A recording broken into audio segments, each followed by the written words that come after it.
What is going on, everybody? My name is Conor and Lorraine. Welcome back to another week of the Heroes for Hire podcast. This is the show where we talk all the week's movie news, entertainment news, and just generally having a bit of a chit-chat about everything to do with film. As always, I am joined by my best man, Mr. Shaun. Me and Shaun, how's it going? I'm good, Conor. Excited to talk about film as always. As anyone can obviously hear, from Friday, I am still not well. He has not recovered. We've got all the leeches we can on him, and they're not doing anything. They've just been eating my face. Yeah. Oh no, we put piranhas instead. Fuck. So if I doesn't know, if you didn't listen to Friday's episode, I went to a bachelor party or stag, whichever one you want to call it, and I came back ill. So that'll happen. It'll happen.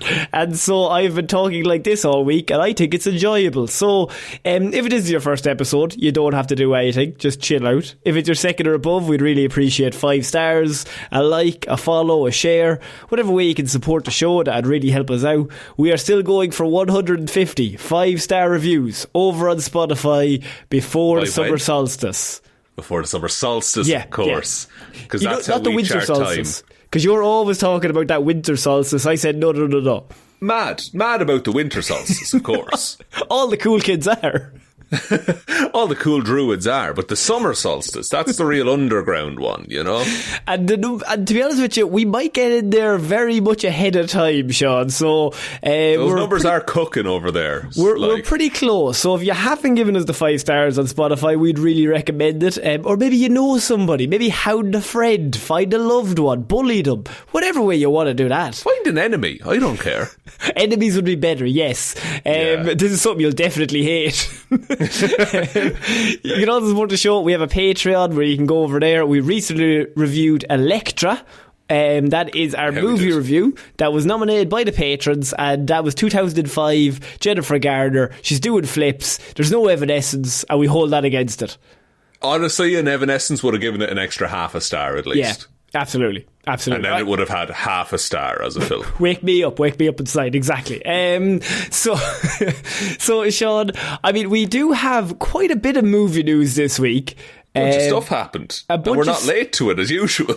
A bunch of stuff happened, and we are here to talk about it, not a week behind. My God. And anyone who can hear me talking means Shaun is going to do the majority of the review, I assume. Oh no, I haven't watched any trailers, Conor. That wouldn't be fucking like you.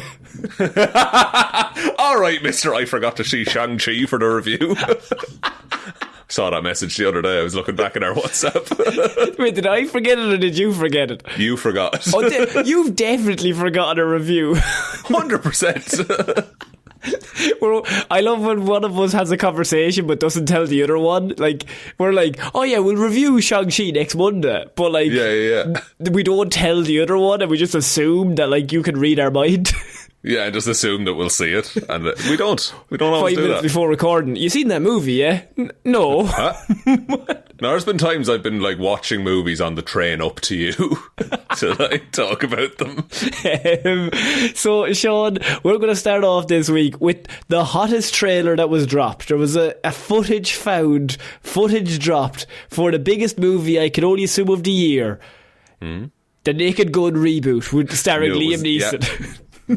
Liam Neeson rhymes with Leslie Nielsen. That's presumably why he was cast. So Paramount, if you don't know, are releasing a new Naked Gun movie, which I think most people listening to this either can remember well or were not alive when those movies came out. Maybe, yeah. But there was a time, like, maybe 2008 to 2012... They were just always on Irish TV for some reason, those Naked Gun movies. Like, they got the license and just fucking used it. And I think Comedy Central got the license and just played all 3 of them on a loop. Was that it? Yeah. Yeah. They just... So obviously, Naked Gun, very famous. Leslie Nielsen, some of the finest comedic acting you've ever going to see. Also stars an American football player. What? Who? Oh. One of the best running backs of all time, Conor? Is that the American football player O.J. Simpson, if anyone wants to know. Let me Google some more facts. Oh my God! He ran for 2,000 yards. With this Naked Gun reboot is coming out, it stars one of our own, Shaun. Liam Neeson is in the lead role. He's playing Leslie Nielsen's son and calls him dad, even though Liam Neeson is 71 years old. And I assume... I'll say though, he looks good for 71. He's looking well. He's got that Irish charm, you know, and we all look the same. Got that Irish skin that just holds up so well. Everyone knows that. It's all the wind and rain. I'm going to come out bold here. I think this movie's going to be good. I think you're mad. What? I think you're mental. It was the OJ joke at the end. I was like, oh, okay. I can see this working. The bit at the start with the little girl turning into Liam Neeson, I was like, okay, whatever. Also, it's only like a minute and a half long, so I mean, there's not that much to talk about. That's just like silly. I'm fine with that. But yeah, I do agree. The OJ joke at the end is quite good. Because if they didn't call it out, then what are we doing here? Yeah, and just the pan out to all of them looking at the painted portraits of their dads. That feels like a very Naked Gun joke to make. Yeah. And also, even the stuff with the little girl, which I feel is a bit, you know. But that's taking the piss out of stuff like John Wick and stuff like that. And Mission Impossible. Which I think that's what those Naked Gun movies were always meant to be. Is parodying the spy movies and action movies of the time. And that's what we have now. And I suppose it kind of goes back to the question of, I don't know if we've probably touched on this multiple times, but Shaun, can a Naked Gun movie work like in 2025 is always the question that comes up. Yeah, and you just, like, it has to be... I think Naked Gun movies are just pure vibes and nostalgia. That's kind of what they live off of. But it's also this very clever form of comedy that feels dumb. Like, it's dumb jokes, but they're delivered so efficiently. Yeah, well, Leslie Nielsen is one of the best comedic actors of all time. Like, unbeaten in terms of just deadpan delivery and commitment to a bit. And commitment. He was the full commitment at all times for all the most ridiculous bits you've ever seen, and that's why it worked. Like, him in Airplane is one of the greatest comedic performances ever. Oh, it's just so good. And one like, of my favourite Leslie Nielsen line is he's like, gets it. It's like, who are you? What are you doing here? How'd you get in? It's like, I'm a locksmith, and I'm a locksmith.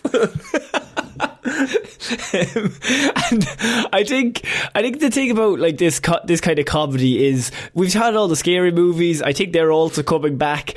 They were really big. Those movies, I think. It's Scary Movie and also like Airplane and Naked Gun, they're fascinating because I always remember my mum. I have a random memory of my mum when I was younger being like, oh, we went to watch Airplane when it first came out and we were like, oh, that's shit in the cinema, right? Yeah. And then when she went to work the next day, she was telling all the people in the work about the movie and they were all pissing themselves laughing because she was describing what was happening, and it became funnier remembering the bits as you went along. And that's what I always think of. It's a series of strung together comedy sketches that just happen to be in an airplane. Like, I remember I watched that movie when I was like 9 and I was in Portugal, and for some reason it was on the TV and I watched it with my family. And it was the funniest thing in the fucking world. When you're 9, that is the best. It's peak. It's so good. But that, like, imagine being 24 when that came out and sitting around with your friends watching it. Yeah. That's how that's meant to be experienced, I think. Like, I think my favourite, weirdly, is Loaded Weapon. And I always go on about Loaded Weapon. I love Loaded Weapon. I think Loaded Weapon is completely underrated in all those movies that came out. I don't know what year. Is that the Patreon hat? No, I don't think it is. But like, it's about to be. Get on it, one of you. Loaded Weapon is. I think it's underrated because I think Naked Gun and like Airplane and Police Academy and stuff Police, like that. They all kind of came out. Loaded Weapon was like at the very end of that, and I don't think it probably is as good. But it just has some of my favourite bits of all time in it that always make me crack up. And I always go on. The car chase is the bit that I always think of is when they're driving in I think Emilio Estevez is in it, and they're driving in the car and they're like, he's playing Mel Gibson. He's playing the Mel Gibson role in Loaded Weapon. And so he's driving along and he's like, I think we're being followed. And the two lads are in the back seat of their car. Like, they're not even in a car behind them. And he takes like a really...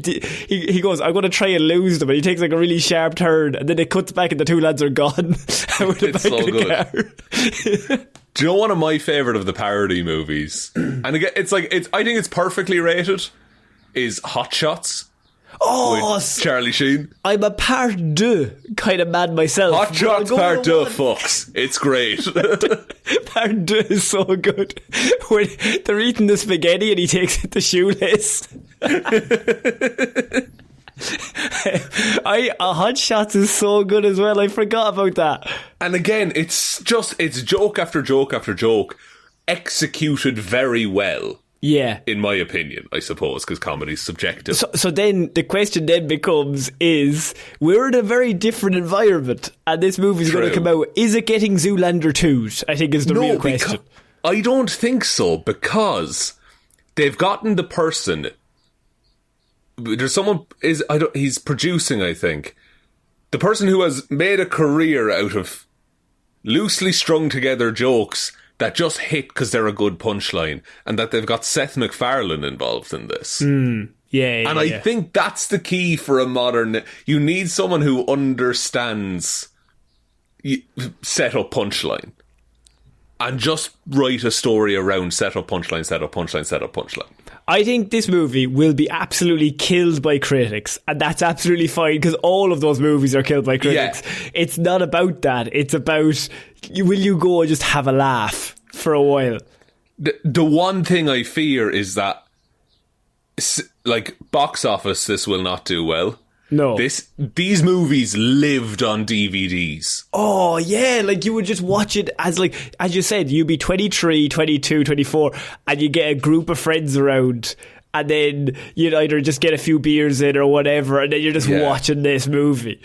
They're the prime movie for, like, you order a Domino's and you get a DVD voucher with it. That's what this should be. Yeah, so I don't know how it's going to do it, like, without DVDs and without, like, actual physical media. And so that'll be. I think it's not going to make any money, and I don't think it's going to be critically liked. But simultaneously, I think it might be a bit of crack. Yeah, I think it'll be a bit of a throwback, and I think people will like it. Yeah, and then we're going to get another string of movies in the next 5 to 10 years that are the equivalent of, like, You Don't Mess with the Zohan. Where, you know, oh, like, God, I forgot that about level that. of comedy. Terrible film. Terrible. Has not aged well, let me tell you. Absolutely not. So, Sean, we're going to move on to our next piece of news, and it includes David Fincher, who is set to direct Once Upon a Time in Hollywood sequel written by Quentin Tarantino, but he won't be directing it. Fincher's in. Leonardo DiCaprio is not coming back. Brad Pitt is? Brad allegedly? Pitt is? Question mark? I don't... This is a weird one, because all the Tarantino stuff kind of exists in its own little space. So getting another director in just feels a little, like, you know, it feels like a cash-in. You know? Like, I think you put the Fincher and the Tarantino name, I suppose, on the production, and Quentin Tarantino doesn't have to actually do anything. Yeah, well, he has to write the screenplay. But I'm sure he probably had the screenplay already written. He has, like, thousands of them. Yeah, and I think, like, he was on a podcast ages ago, and he was talking about, like, he knows what happens to all of those characters after it. Like, he like, Leonardo DiCaprio's character dies at this time on this day. Like, he's planned out his whole life. So I guess just write a story around that. But I also... How do you build this? Do you build this as a Tarantino film, kinda? Because his movies are, like, tentpole movies. They're like the big event. You go, oh, it's the Tarantino movie. So, yeah, they go, Tarantino in big writing, and then, like, underneath it, directed by David Fincher. Yeah. And it's, which is wild that David Fincher would be like a subline. Yeah, because like, David Fincher poster. Also really good at all directing. But it's, And the thing about it is, because Tarantino had this thing where he was like, I'm only going to make 10 films. And he's kind of already blown past that because Kill Bill is 2 films, but he counts it as 1. But Once Upon a Time in Hollywood, that's the perfect last film to end on. Yeah. But he just isn't going to do it. And he did it on 9. And he's raging. He's like, fuck. But he technically could split Kill Bill in 2 and then he's grand. But he won't. But he's gone on record before as saying, no, Kill Bill is 1 film. Yeah, he's after putting himself into a corner. This is the thing. Yeah, I suppose also Leonardo DiCaprio not coming back. Brad Pitt is. Just because I think Brad Pitt and Quentin Tarantino are just like, they got on very well. So he probably will come back. I don't know if... I don't know if I want this, but not in a bad way. I'm not quite sure. I'm not quite sure about it. And I'm also, like... Imagine being David Fincher coming in to direct that. Yeah, First big of all, pressure. look at all the money I have. I'm David Fincher. It's great. A quadrillion money. But, like, you're directing a Tarantino film. So do you try and be Tarantino or do you try and be David Fincher? Yeah, were you brought in... Yeah, were you brought in because you're David Fincher? Or were you brought in because Tarantino thinks you're the closest he can get to him doing it? And does he show up on set? And does he give notes? Oh, if he's there, yeah. Like, what's the process Who's there? in charge? That's what I'd be interested. This would be an excellent behind-the-scenes documentary. Yeah, I think on Fincher's part, I think Fincher knows who he is, so I don't think he'd be rattled. But imagine if it was like a smaller director, and like you'd be shitting yourself. Like, oh, Dad's home. Oh no! Yeah, bring in John Watts to direct. He's the perfect man for it. No shade on John Watts, but the first one. But like, there's a difference between John Watts, David Fincher, and Tarantino. Like, there's I think. You get Josh Trank, perhaps. What's Trank up to? Get in Christopher Nolan to write a different screenplay, and then Fincher has to choose between Tarantino and Nolan's screenplays. It's like putting a child and like picking which parent they go to. Yeah, basically. I read this and I was like, I mean, they get to put the Tarantino name on it, but he's not doing it, I suppose. Feels like a slight bit of a cash-in, but what can we do here? Yeah, but it would be interesting. But yeah, I would prefer to see David Fincher do a David Fincher movie. I prefer David Fincher to do and Tarantino to do Once Upon a Time in Hollywood 2, if he wants to do that as his 10th film. Yeah. And I feel like he wants to do it, he just doesn't want that to be his 10th, is my whole thing with this. He's after putting himself in a corner. He's painted himself in. I wanted to touch on that also. DiCaprio not coming back. I'm not quite sure, like, what are we doing here? It's just going to be Brad Pitt's character. Yeah, who... I'm not quite sure where either of them really can go from where Once Upon a Time in Hollywood ends. Yeah. I suppose we'll see. We'll see. So we move on to our next piece of news, Shaun, and the Beatles. If you don't know, and I'm sure you do because you're on this show with me, but there's 4 Beatles biopics happening. So not 1, not 2, not 3. We're getting 4 separate ones, and then I think an Avengers-style team-up of the Beatles coming together. I guess. And so the Beatles... they are obviously getting their biopic. Sam Mendes is doing all of them, and all of the Beatles have been cast. We play a big part in the Beatles for some reason. With Paul Mescal, 50% of the Beatles. We're 50. By we, I mean the Irish lads, the crew, the boys. So we've got Mescal in to play Paul McCartney. Barry's playing Ringo Starr.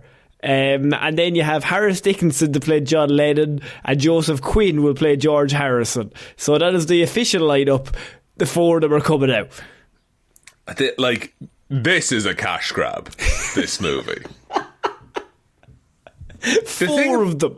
Yeah, because the thing about it is, this doesn't need to be... There's enough footage of the Beatles and enough drama of the Beatles that you can just make a found footage style documentary about their rise and breakup. I'm pretty positive one of them gets done every single year. Yeah, fucking Get Back or whatever it was. Yeah, like, I'm telling you, there's a Beatles movie every year, so now we've got 4 brand new ones. Yeah, it's mainly an excuse to re-release most of the music, if we're honest. Yeah. But Mendes is coming in, and they're going to have McCartney and Starr coming in maybe as like producers. They're also going to be working with them, just like helping them out. 4 of them. It's a lot of them, and also, is there a 5th one, or who did they end it on? Like Ringo? Ended on Ringo, surely. I don't know. It's like, but when you look at it, there's going to be so much. Like, I don't know why they're wandering into this, because there's so much sensitive topics that you have to cover across the Beatles' career and legacy. Yeah. I don't know how they do that anymore. Do you talk about how John Lennon was shit to his son? Do you show him getting shot? What are we doing here? Surely that's the end of his movie. Could be. Like, what if the end of John Lennon's movie is him going, I'm going to live forever? It's the exact ending to Sopranos. The jukebox starts. Yeah. And it's Imagine. Comes on. He looks up, cut to black. Cut to black. I think that'd be perfect. And the fact do you cover Ringo's time on Thomas the Tank Engine? What are we doing? You'd have to. That's what we all know Ringo from. You had they had the big reveal this week where the 4 of them were all together and they got all the shots, and there was like the press tour and the press shots, and I mean, seeing the 2 Irish heads on the lads in the middle, I'm like, lads, what are you doing there? But fair play for you getting the gig, but surely there should have been some Liverpool people in this role.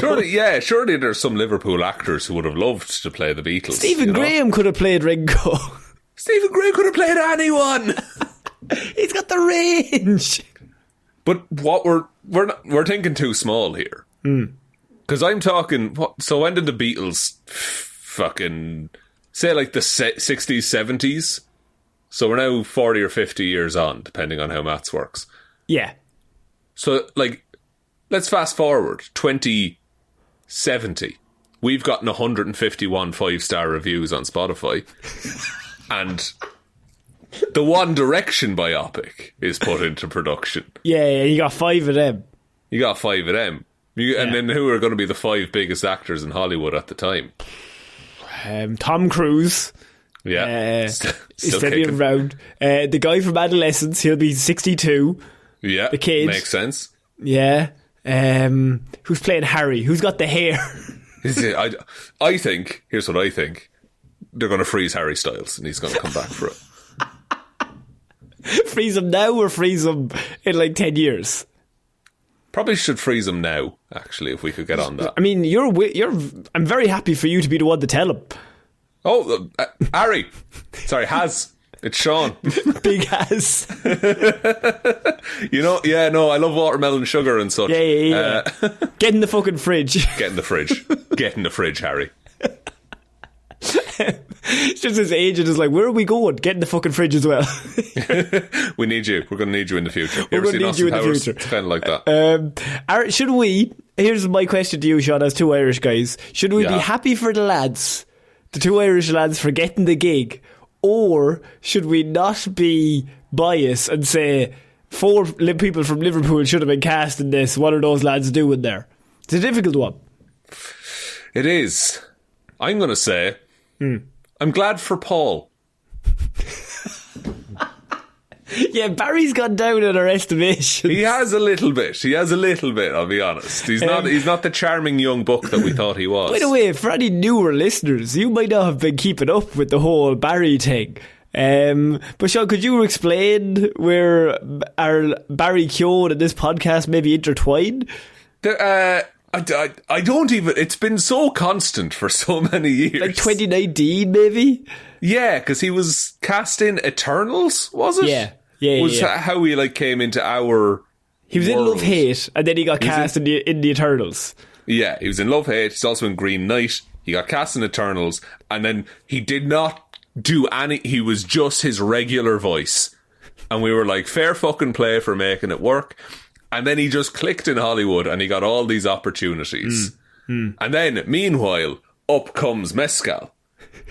Now, Mescal, he's one of the lads. He's one of the boys. He's from around our parts. We gotta support him. We'd say, and this is unfair, I don't know the man at all, but we would say Barry's gone a bit Hollywood. But Paul... I would say Barry has notions. Barry is has what notions. I would say. That's how I would phrase it. He has maybe notions above his station. Yeah. And which makes sense to about 4 people listening. Look, that's all you need. But Paul, I think you could go to the pub with Paul, just chill out. Paul comes home for Christmas. You know, that's all we're talking with Paul. And he's got Gladiator 2, buddy. He doesn't need to. He could be hanging with Denzel right now. And even in Gladiator 2, we were like, he's not the best part of that movie. He's alright. But still, he's one of the lads. Look, I'm just excited for Paul McCartney, to do the press tour together. Yeah. By the way, Paul Mescal is 29 currently, and the character he's playing was 27 when the band broke up. So, are they going to be playing them when they're 17 and get famous? Is the question. Yeah. Or is it like it's established Beatles? But then, what's the point of biopics? What's the point of or is it life after the Beatles? And then the boring bit. Yeah, the one no one cares about. And then the team, it's just them getting fucking high in India and shit. It's just Linda McCarthy setting up her sausage company. Look, those are great sausages. They're great. Not hear about. We love them. They're really nice. She does a mozzarella burger as well. Yeah. It'll blow your hair back, Conor. But I don't want to watch a movie about it. I would. It's like we do all the Beatles. We do the Beatles team up movie, and then it's in the post credits. Linda will return. Fine, I'll do it myself. And she's like putting together the sausage. She's putting the sausages in the freezer beside Harry Styles. And Paul Mescal, big history with sausages, you know? Yeah, he loves them. If anyone hasn't seen Paul Mescal's ad on Irish TV for sausages, we would recommend it. That's how we all got to know him. That's how we all learned that Ballyhaunis exists as well. Exactly. I was near Ballyhaunis recently, actually. Oh, and whenever I seen the sign, I went, Paul! Paul! That's a reference nobody gets outside Ireland. Don't worry about it. Google Paul Mescal sausage, and that's all you need. And then on YouTube, it's like a 1-minute ad. That's all you need. So, Shaun, also, I want to touch on 2 small things that happened in the Spider-Man world that I thought you might be interested in. One is that we have our official new title for Spider-Man 4. It's going to be called Spider-Man Brand New Day.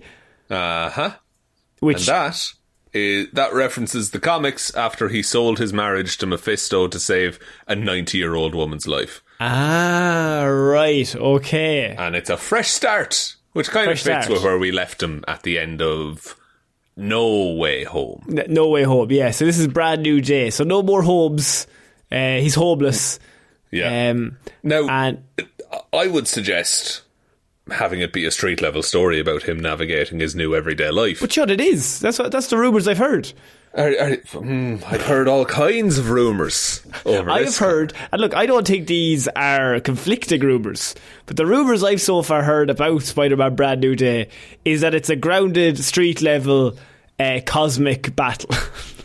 Yeah, with a multiverse and Tom Hardy's in it, and also Andrew Garfield. It's multiverse, it has Venom, but it's ground level, and it's Spider-Man, friendly neighbourhood Spider-Man in the area, but if the area, ipso facto, is space. Yeah, like there's neighbourhoods in space, you know? You gotta be open-minded about this. What we're saying is we've heard everything. Yeah. Anything could happen in this movie. Anyone could still be playing Mr. Fantastic as far as I'm concerned. And to be honest with you, in terms of Spider-Man Brand New Day, I hope it's not anything to do with Cosmic. We both do that. But I mean, it probably will be. It probably will because they're cowards. But there is room for just have him fight the Scorpion for a movie. It happens in between Doomsday and Secret Wars, though. Wait, what? It does. Yeah, the release. What the? Yeah. Hang on. Okay, so... Oh, I hate this. Oh, fuck. Oh, you've ruined this. Had you not put that together? No, because I don't remember movie dates. Right, so it's Doomsday and Secret Wars. I don't know which one. I can't remember which one's coming out first. Is it Doomsday? Doomsday is first. Doomsday is first, then Spider-Man, then Secret Wars. Right. Oh, okay. Oh, they're doing Miles Morales real quick, is what they're doing. They're going hard at Miles, straight in the middle, yeah. Yeah. You'll hear... Okay, so... this coming Friday, the Secret Wars report. Yes. We're going to kind of see what Spider-Man's up to. Okay, cool. So it's kind of perfectly in tune with this. I mean, it simultaneously is, and also it's nothing to do with Brand New Day, the Spider-Man story. But by any chance, in terms of Spider-Man and Secret Wars and all that stuff, is it grounded in street level? No, it's quite fantastical and larger than life, actually. Oh, heavens. So there's universes like colliding into each other and stuff. Oh, they've been collid at this point. Oh, they've been collid. Oh no, collid. And then Doom has made a new world. So I guess he maybe could be. I guess there's a neighborhood in that new world that Doom has made. I would love it if Spider-Man Brand New Day was him patrolling one street on Doom's new planet. Yeah, and just trying to fucking stop minor crimes going on. General, like some alien steals a woman's purse. He's like chasing after it. That's really fucked me now that it's coming out in between. I had so much hope. Well, I mean, this might cheer you up. Spider-Man Beyond the Spider-Verse has officially been announced to be coming out 2027. A full 4 years after the original date. How were they ever going to make that 2024 date is my question. That was mental. The fact that they were like, 1 year from now, we're getting the next one. That was never going to happen. So, 2023 was the last one. It was originally 2024. Then it got pushed to 2025. Now it's 2027. I mean, it's good. They have time to do the animation, Shaun. That's a lot of time to pay your animators fairly, yes. You know? Yes. Which we stand on this show. I think if you do so, you should be paid for it. Yeah, and you should also be given adequate time. And if the systems aren't set up for you to complete everything in the time allotted, that's not on you. That's on the system maker. I don't think you should change the plot of a movie or scenes in a movie after it's already come out. No, that's also, no, I wouldn't do that personally. Look, the thing about the Spider-Verse movies is they're like two of the best movies ever made, so it's difficult to be shitting on them too much. You can shit on the production I'll shit on the production all day. Yeah, the actual of course. Product at the end is great. The product at the end is fantastic, so I mean, this is going to be the third of the trilogy. Shaun, are you excited? Are you looking forward to it? Is it going to be good? I am. And I think it is. I think it's, I don't think it can be bad. So 2027. So where's that in relation to this Brand New Day news? No, Brand New Day is 26. 26. I think. Okay. Well, that feels soon. Yeah, well, it's next year. Yeah. I'm aware of what year it is. I'm just like, they might bring Miles into the real world. That might be how this ends. Well, I'm trying to think. So that's 26 is Brand New Day, and then Secret Wars is 27. Yeah. So technically, if this is June 4, 2027, you could bring it out. I think Secret Wars might be July 2027. And then Secret Wars is the next month later. Miles shows up. It's not out of the question, I would say. Because, I mean... May 2027. Oh, it comes out the month before, so we're out. They're too close. They're too close for comfort, and it's weird to announce them at the same time, is all I'm saying. It's weird that you would put them that close, just in terms of, like, promoting marketing. It. Yeah. I mean... I just think that Spider-Verse ends... with some kind of incursion or something, and that's how Miles gets. Somebody want to get Miles off the ground. Somebody want to get Miles get up and going. Yeah, and they're not gonna start from zero with Miles. They're gonna use the one that's massively successful. Yeah. Oh, we've done like one of the best animated movies I think ever. Like best piece of production ever. We should probably use that one. Yeah, we should probably just do that. You know. Yeah. Okay, so I want to talk about that Spider-Man stuff, but also, Shaun, there's a Minecraft movie coming out right now. And this isn't about Minecraft, calm down, okay? But it is about video games being turned into movies, which is your favourite thing. You love it. You're always saying to me it's your favourite thing ever. It's never failed. Name a video game.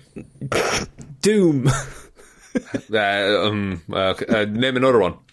World of Warcraft.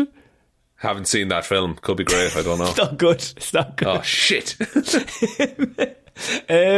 What about a Legend of Zelda live action film? As that is now set for 2027, theatrical release from Sony again. They're bringing out a Legend of Zelda movie. It's going to be live action. It's going to be directed by Wes Ball, who's the director of The Maze Runner and last summer's Kingdom of the Planet of the Apes. I mean, good. I like apes and you like Maze Runner. So. I do love Maze Runner just because it's mad. It is mental, those movies. Yeah, okay. I mean, like, this could work. There's a lot of story in The Legend of Zelda. Yeah, there's quite a lot of story. And I think the question that we all have is, Shaun, does a video game work as a movie? A live action movie? Historically, yeah, no. Just because every other time it hasn't doesn't mean that this time it won't. This is true. However, I would also say picking the franchise that has an encyclopedia like 2 inches thick, might not be the one to surmise in 2 hours. Not because the movie won't be good, but because it's a lot easier to piss off the diehards because you can't go that in depth in a 2-hour movie where you're trying to get new people in. But then the new people won't really understand it, and the diehards will be like, this is a really basic surface level movie, I'm also not that into it. Yeah, which is why I think the ones that work the best are the ones that have the shallowest, not lore, but like the barrier to entry. Everyone knows Sonic goes fast, and that's all you need. You know Sonic, you know the Eggman, and you know the guy with the tail. Yeah, you get a character with an ability, and you put them in a story. Yeah, that's the extent. Same with the Mario Brothers movie that came out. Yeah, also, ironically, Doom should have done a lot better, but that came out in 2005, so that doesn't really count. That was limited by the technology of their time, yeah. Yeah. But like Detective Pikachu, everyone knows what a Pikachu is. Just have them solve a mystery. Yeah. I mean, I'd be fascinated to know how they're going to pull this off. You're also going to get the movie gets produced by Shaun's favourite producer. Uh-huh. Take a Spider-Man. Taking your not favourite fucking Avi, is it? Avi is coming in as producer. Sony, get rid of him. Avi Arad, if anyone doesn't know, has produced all of Shaun's favourite movies. I think he has some dirt on somebody at Sony. Has to at this point, because how does he keep getting brought back? Any superhero movie that's cited as a terrible superhero movie, he's producer of. But I'm telling you, he has this way with words where he's always like, Sony, it's not my fault. It's their fault. I thought Morbius was a hit. I thought Morbius and Madam Web were going to get us out of this hole. That's kind of soured it a little bit, but surely Wes Ball would stand up to Avi. Look, I love Wes Ball. You know me, right? The Maze Runner movies, they're close to my heart, only because the books when I was younger were very close to my heart because of the fact that they aren't completely insane. And I respect that. I respect that it's just a completely insane book. You respect someone going full mental. I love a full mental. Like and when the movies came out, I was like, they're not going to go full mental. They can't capture the raw, just insanity of what's happening in the book. But you've watched the Maze Runner for last year's Patreon, Shaun, as a first-time viewer. What did you think? I mean, it's pretty insane, I'll be honest. It's a wild concept to just throw at someone. It's an absolutely out there concept. There's twists on twists on twists. It's absolutely fascinating. We haven't even watched the second one, which is even crazier. Is that coming up for your birthday? You got that right. All right, get ready to watch Pirates of the Caribbean 3 in June. Oh, brother. No. What's an Avi Aaron movie I could make you watch? I love that. So for people that aren't on the Patreon, for our birthdays, we usually get a pass where we get to pick a movie to watch. Yeah, Connor's is in May and mine is in June. Yeah. So historically it's movies we like, but Connor's just thrown down the idea that we could just really fuck over the other person by making them watch a shit movie. Yeah. But I feel like you've done that to me before. How so, Connor? Name one. Real Steel. You are on recorded audio. Pirates of the Caribbean 2. I won't stand for this. I won't take this. I refuse to continue with the show until you acknowledge at least that Real Steel is better than it should be. Real Steel is definitely better than it should be. I was just speaking in anger, Shaun. I didn't actually mean those words. You have hate in your heart, Connor, and you need to work on that. So, Shaun, we are going to finish off with this movie news because I feel like there's a lot to talk about here. And I wanted to get your opinion. Superman. We've already talked Spider-Man. Superman, James Gunn. We've already had the trailer. And then last week, we had a nearly 5-minute sneak peek clip of the movie. So there was like 3 minutes of actual clips, or 3.5 minutes, and then there was like the same trailer some again, highlights kind of thing, a few extra bits in it.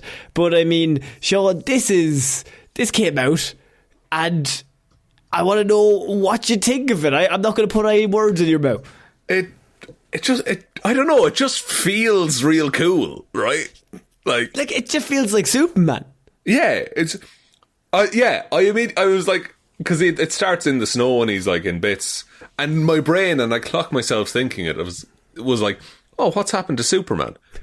And I'm like, oh, I'm in this, I'm in the world, I'm invested. Like, it's all-star Superman come to life. Yeah, and Crypto's a very good boy. And, well, is he though? He's an excitable boy. Is he a good boy? To be true. Rambunctious. Having watched the clip, I mean, we've already seen a little bit of it in the trailer. Like, it starts off with him in the snow. I think it's a really great clip to release because it doesn't actually show anything. We don't know what he's fighting. Yeah. We don't know what's happened. We don't know like what's going on. We just know that, as you said, John, he's in bits. He's absolutely just been fucked up by something. His ribs, his intestines, they're all busted.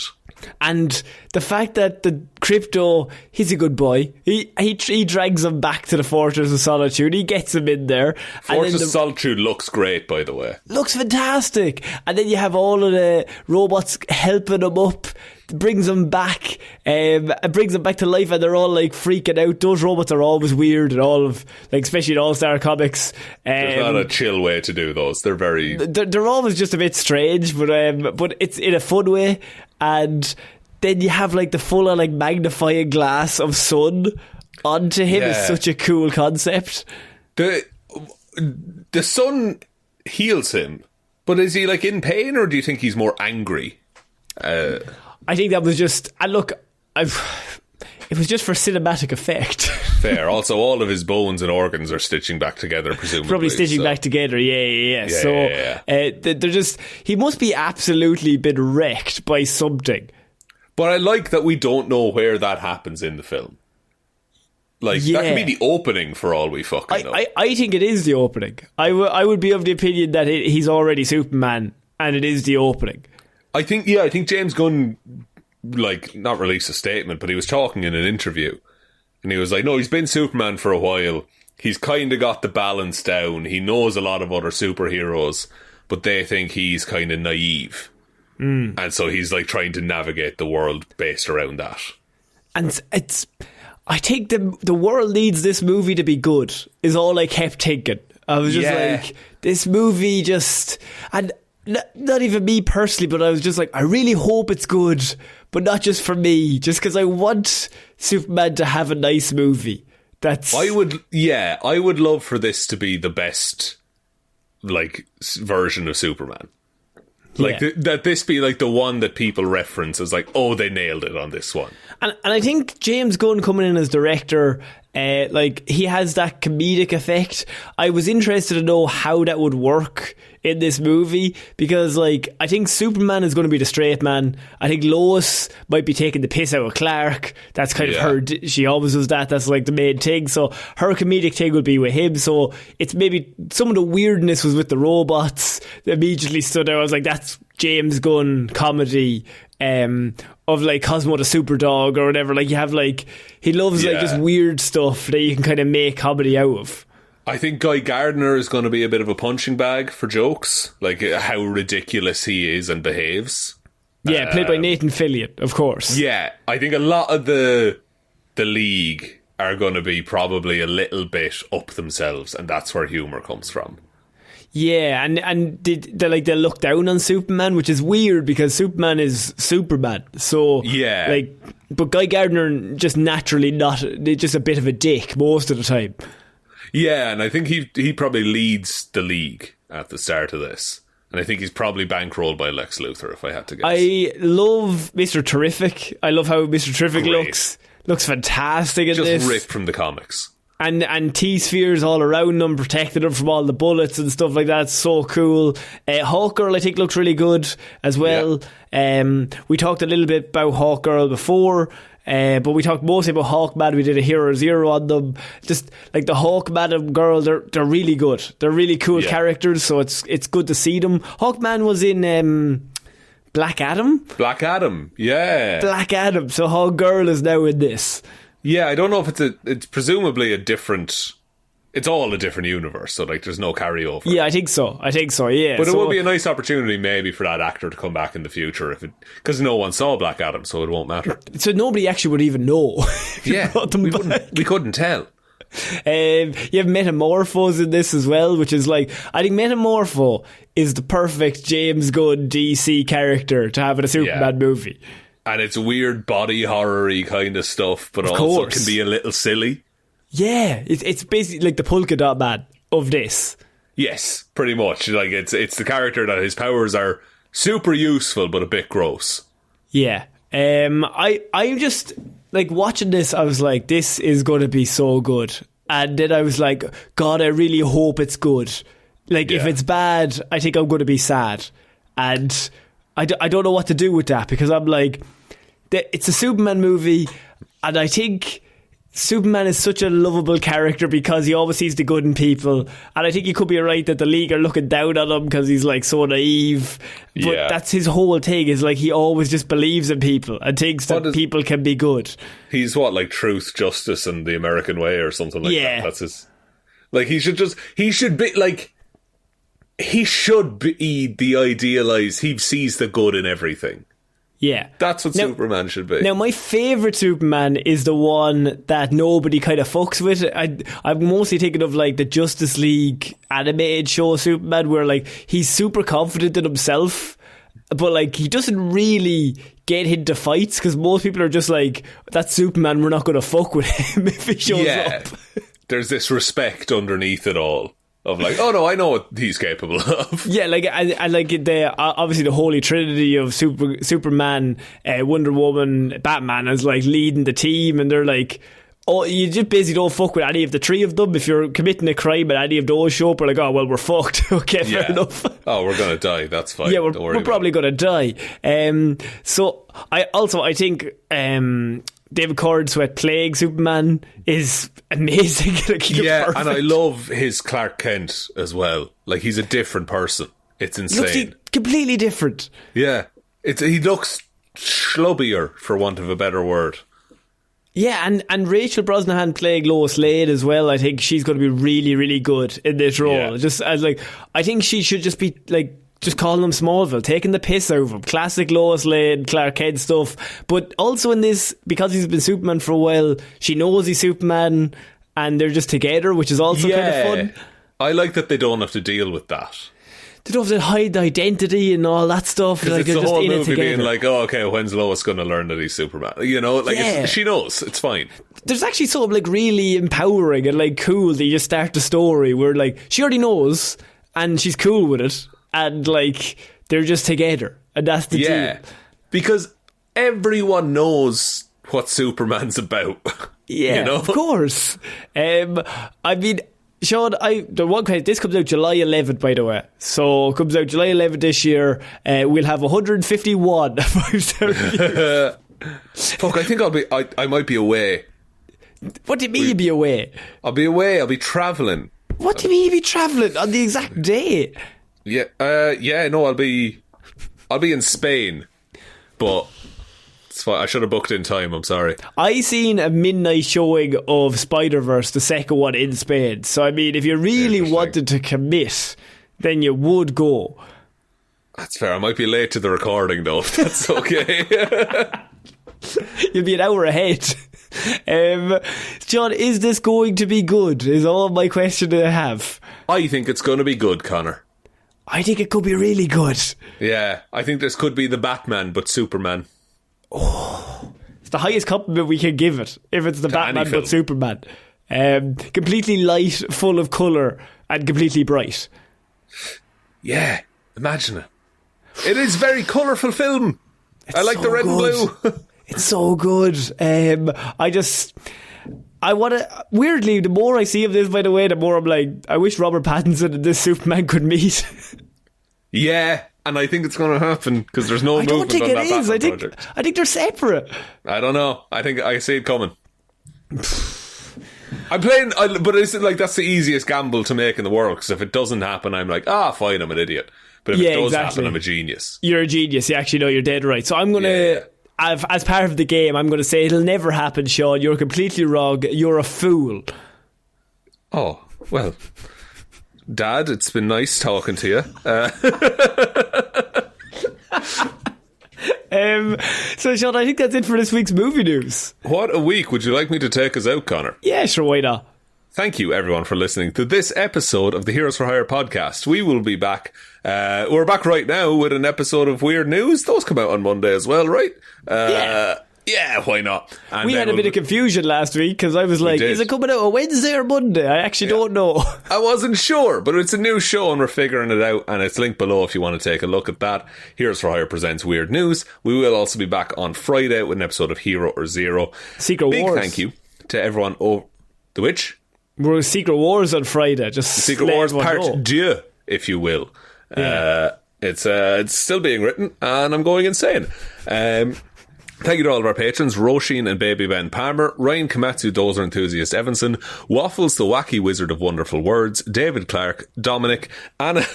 Oh my God, Anna Sharkfoot Hjelmroos. That is a pull from the archives. Sharkfoot was like week 6 or something of this show. What a legend.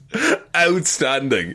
Danny McLaughlin, Lordsmish, Michelle Browne, Frost, currently riding a WWE hyperfixation wave, Ed Ball, Conor and Lorraine don't like our chances of winning the Eurovision, Russ is loving Shaun's costume cognitive dissonance and his bear suit good, dog suit bad logic-Parfitt.